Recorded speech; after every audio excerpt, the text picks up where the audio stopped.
কখনো Real Madrid, কখনো Barcelona, মাঝখানে লা লিগা টেবিলের শীর্ষস্থান দখল করেছিল অ্যাটলেটিকো মাদ্রিদ। তবে সিমোয়েনের দল পিছিয়ে গেছে অনেকটা। শিরোপার লড়াইটা চলছে দুই জায়ান্ট বার্সা রিয়ালের মধ্যেই। সবার উপরে এখন কাতালানরা, শীর্ষে ওঠার স্বপ্ন বাঁচিয়ে রাখার লড়াই লস ব্লাঙ্কোসের। কদিন আগেই কোপা দেল রের ফাইনাল নিশ্চিত করেছে রিয়াল মাদ্রিদ। লা লিগায় এদিন সান্তিয়াগো বার্নাব্যুতে ভ্যালেন্সিয়ার মুখোমুখি হবে কার্লো আনচেলত্তির দল। ২৯ ম্যাচে ৬৩ পয়েন্ট নিয়ে টেবিলের ২ নম্বরে লস ব্লাঙ্কোস। সমান ম্যাচ খেলা টেবিল টপার বার্সার চেয়ে আছে ৩ পয়েন্টে পিছিয়ে।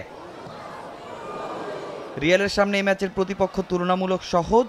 ২০২২ সালে রিয়ালকে হারানোর স্বাদ পেয়েছিল দলটা, আর সান্তিয়াগো বার্নাব্যুতে লস ব্লাঙ্কোসের বিপক্ষে সবশেষ জয় পেয়েছিল ২০০৮ সালে। পরিসংখ্যানও রিয়ালের চেয়ে অনেক পিছিয়ে ভ্যালেন্সিয়া। ৬৯ ম্যাচে মাত্র ১৫ বারই পেয়েছে জয়ের দেখা। চলতি মৌসুমে টেবিলে তাদের অবস্থান ১৫ নম্বরে, তাই রিয়ালই থাকবে এ ম্যাচের ফেভারিট।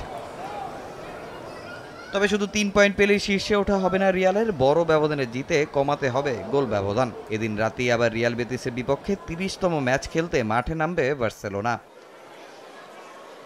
এ ম্যাচেও থাকছেন না থিবো কর্তোয়া, তাই কিছুটা পেশির ইনজুরিতে ভুগলেও রিয়ালের গোলপোস্টে দেখা যাবে আন্দ্রে লুরিনকে।